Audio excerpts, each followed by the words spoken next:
morning lunchtime. People who are watching this won't know that it's lunchtime, but it's your lunch break from the sculpture school, Andrew Sinclair, isn't it? It is indeed. So we've got Andrew talking to us, and normally he'd be eating. So we're very grateful. Thank you for sharing this time with us. That's a pleasure. Today, I just wanted to chat to you really just so we can get to know you a bit better, and so everyone else can get to know you a bit better. Can you tell me just a bit about your background, where you grew up and whether art was part of your upbringing?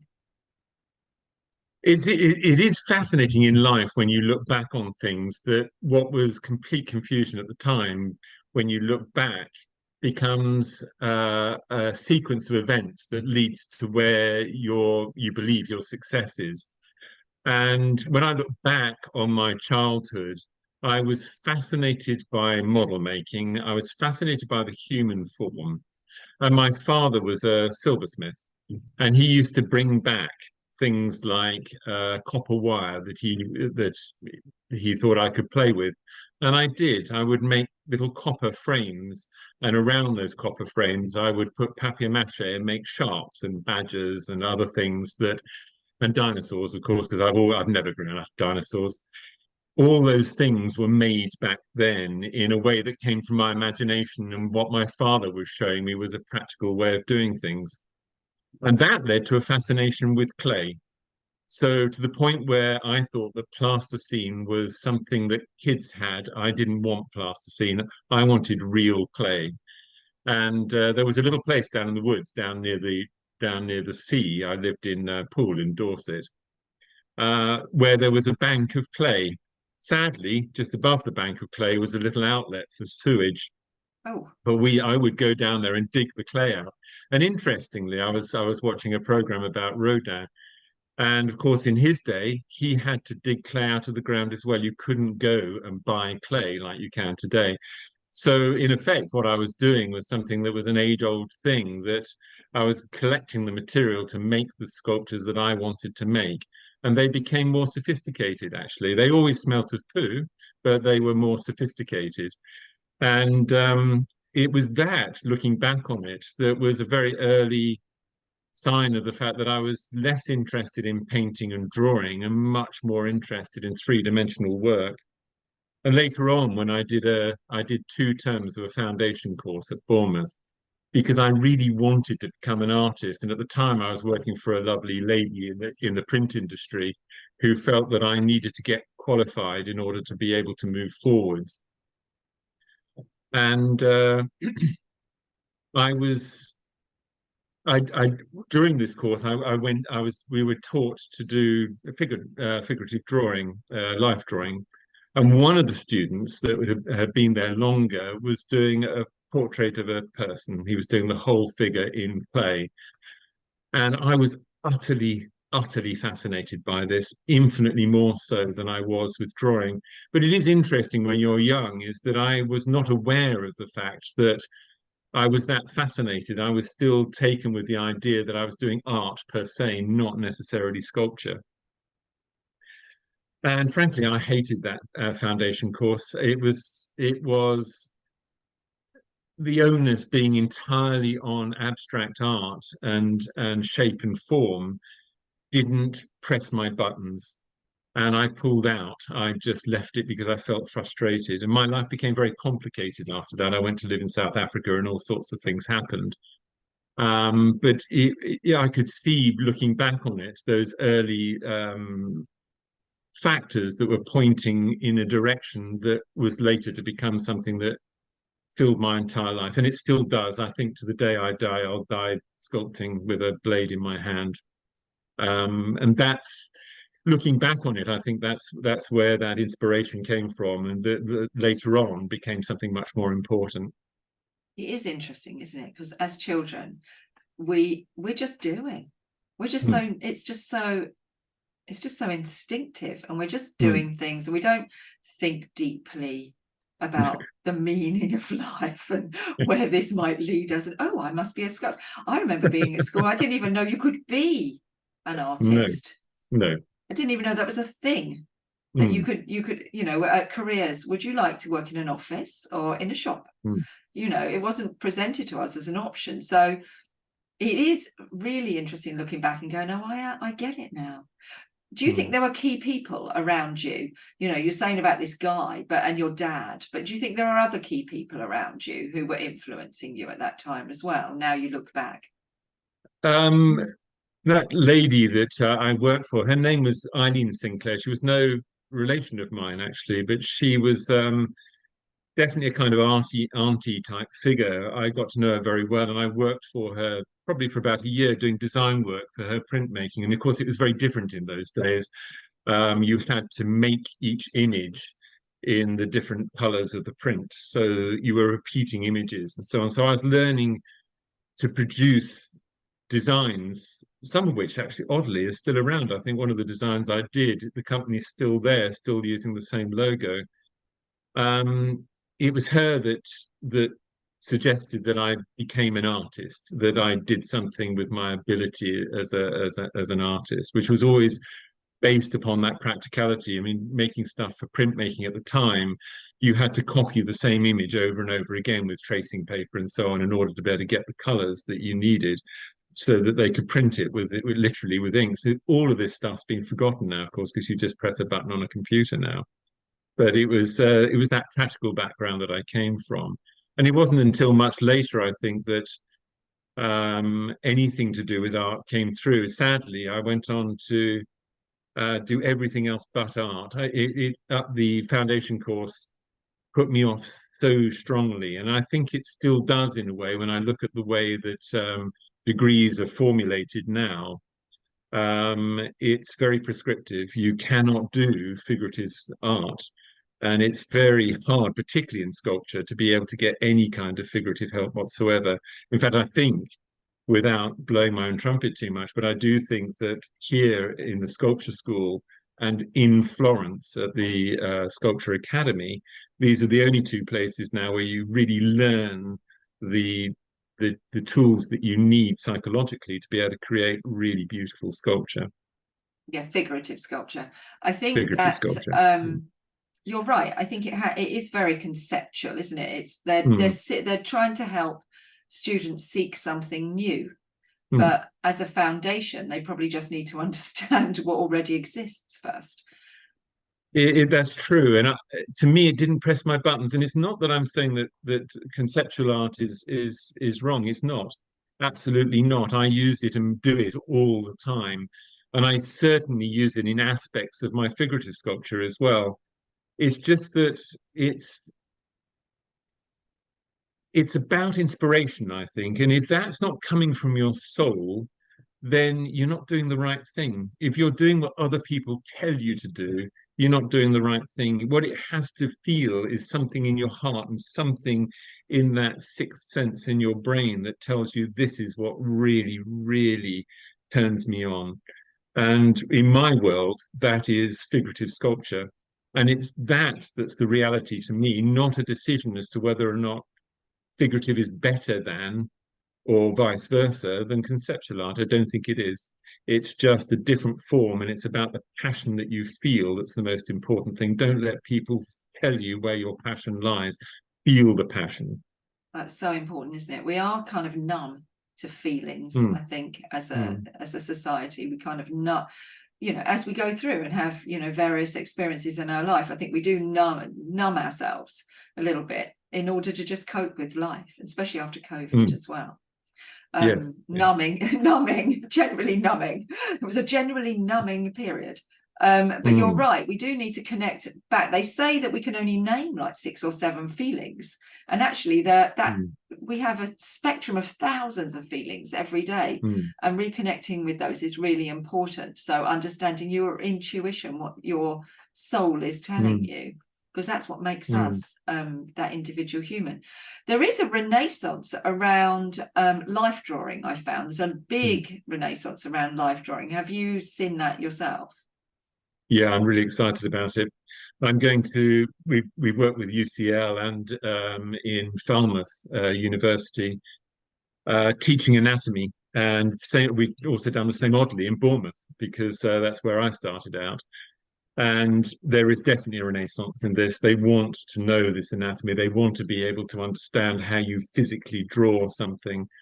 And I'm very excited about that. And tutors are coming here to train in order to be able to train their students to do the same thing as well, because it is an intrinsic understanding. Anatomy is not about bones and muscle solely. It's about other factors that people don't really realize. Things like rhythm, which is pointing to. So, for example, the jaw rises slightly from the chin and it points to the occiput where the back of the cranium joins the neck. And that line is a pointing line. It's what I call rhythm. And rhythm in sculpture is incredibly important. And other factors like rules of thumb, for example, where if you take a point of measurement from the front of the forehead here to the back of the cranium here, halfway is just in front of your ear. And your ear lies slightly backwards, so it's lazy. And that is true of 90% of people. So 10% of people have upright ears. And so when you're looking and observing somebody, particularly in portraiture, if you I'm looking at notice my that ear their ear, now. yes, you're going to have to look in the mirror or get somebody else to tell you. But when you look at your ear, or you're looking at somebody else's ear, you don't just see an ear, you see the position of the ear as well. And that adds to your ability to observe. So rules of thumb are incredibly important. Then you have design criteria, which is how muscles all fit together like pieces in a jigsaw puzzle. So the actual notion of the way that anatomy works is very specific for creativity and for art. It's very different from medical anatomy. And I love that difference because that's what I lecture in when I'm talking to doctors. They want to repair a hand so that it works. I want to repair a hand with them so that it looks beautiful again. So you get the two together. Same thing with ears. Apparently, a lot of people lose their ears. So ear surgery or ear replacement surgery is quite a thing. And I love that kind of cosmetic surgery because it's important. Losing an ear would damage the way that you feel about yourself. It would be a loss of something. So putting it back and putting it back in a way that makes it beautiful is really important. And ears are complex, not because the design is complex, but because they exist on three different layers. So when you're looking at the designs, you break them down according to the perspective of that particular layer. And in doing so, that's quite difficult, actually. So people need to be trained to do it.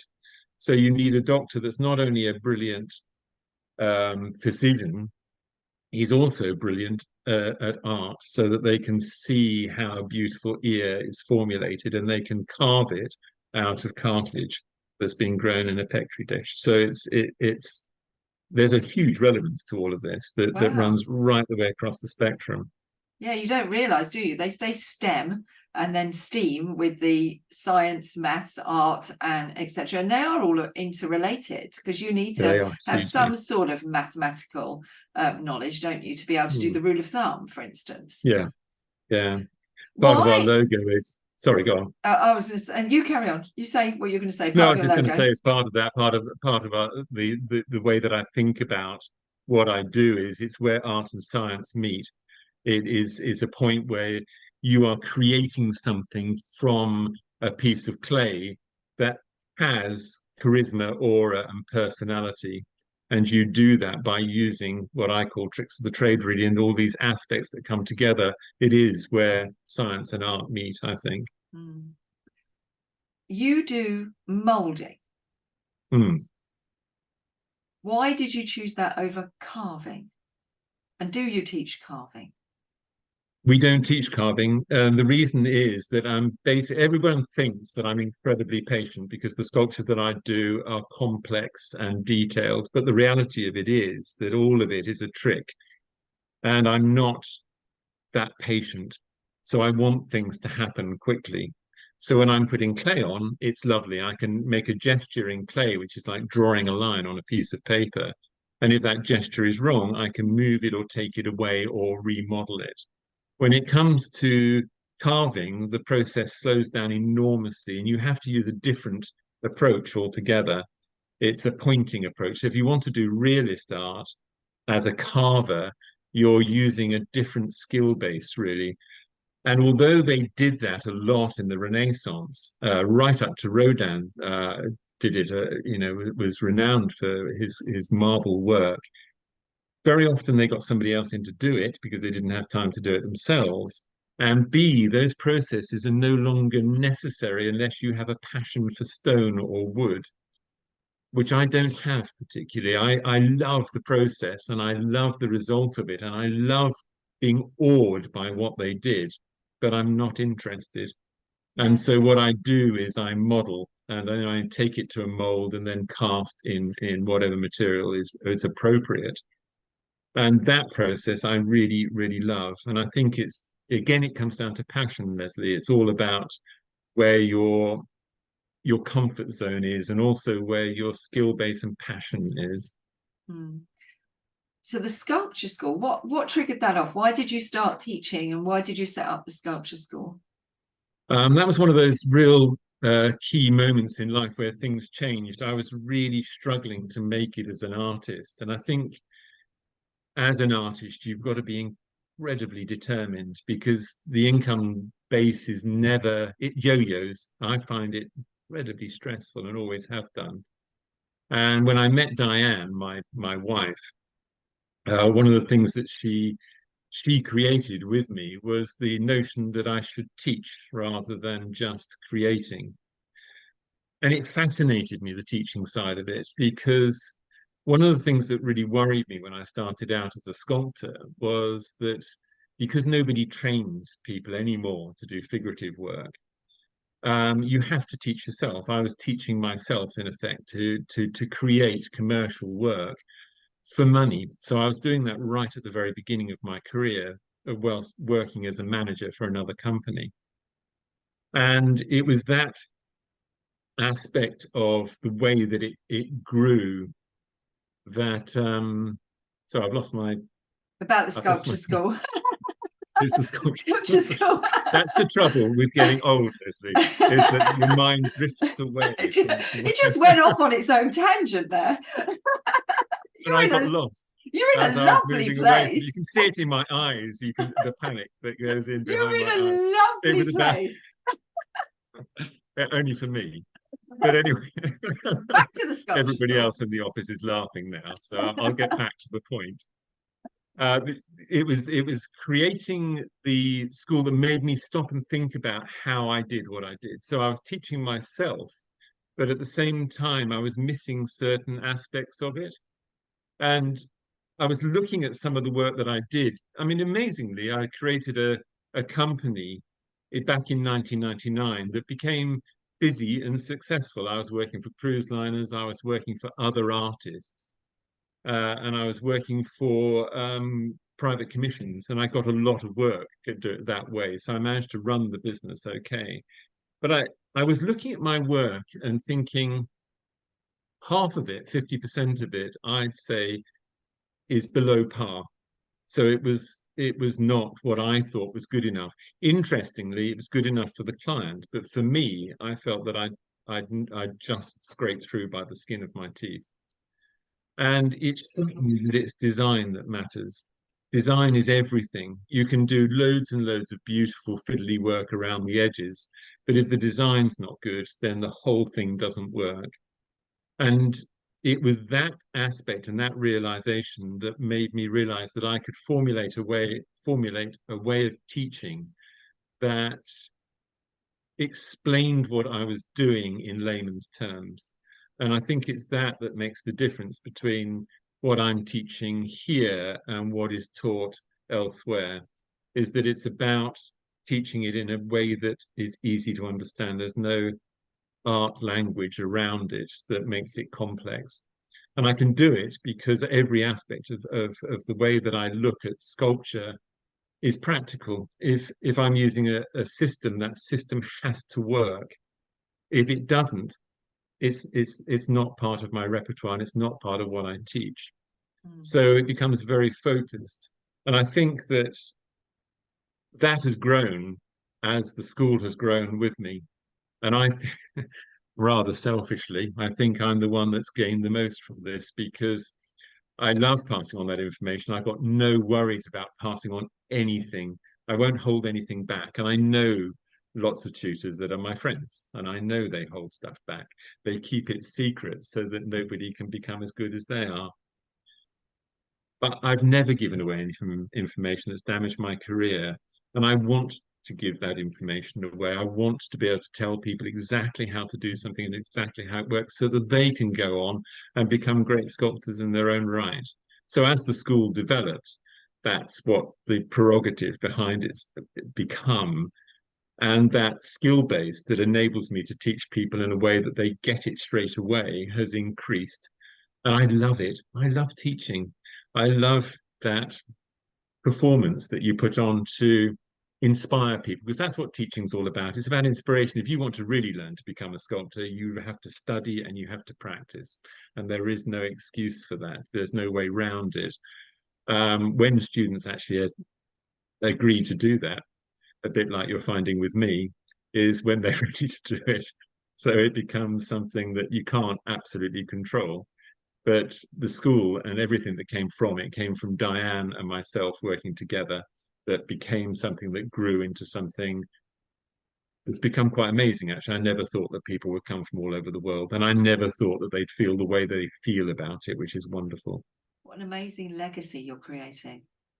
It's Sorry, incredible, yeah, I isn't think it? And an amazing legacy of all these amazing artists, because you're not keeping secrets. You're sharing all your secrets openly, and you're demystifying, which is incredible. And I know I've spoken to quite a few students of yours, and they just love you.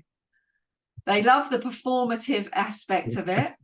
They love the fact they that like my jokes. they like you. Well, I don't know about that. They love the live streaming aspect of it, so they can see you doing it and see it on a screen as well. So you see it from all different angles.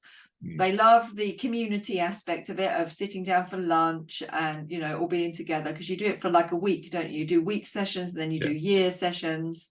So people can join either just for a one-off week, or they can come for a longer period of time, up to a year at the moment. I'm sure we'll advance on from that to several years. But at the moment, we've got it's a year. students now working 2 years and 3 years, which I think is brilliant. They need that time. Yeah, it takes time, doesn't it? Like everything takes time to percolate. Yeah. I think in the first year you are struggling to get the concept of it all, and then the second year you can begin to start learning how to use it. It's a bit like starting the engine of a car and not having any idea how you're going to make that engine make the car go forwards. And gradually you start to learn to use the clutch, the brake, the gear lever, if it's an old-fashioned car, of course. But that's quite a lot of dexterity in order to make that happen. And I think it's a good analogy for the way that you learn to become more dexterous, really. That skill base begins to build up. I remember years ago, actually, when I was teaching myself, is that I felt that there was a book. There must have been a book written in the late 1800s, when I think that sculpture really reached its zenith as far as the skill base was concerned. But somebody must have written down the tricks of the trade that creates the beauty of the sculptures that you see around London from that kind of period. And I honestly think, apart from Edward Lanteri's book, which is wonderful, but there's elements of it missing, that those secrets are missing. I wanted a book to give me those secrets.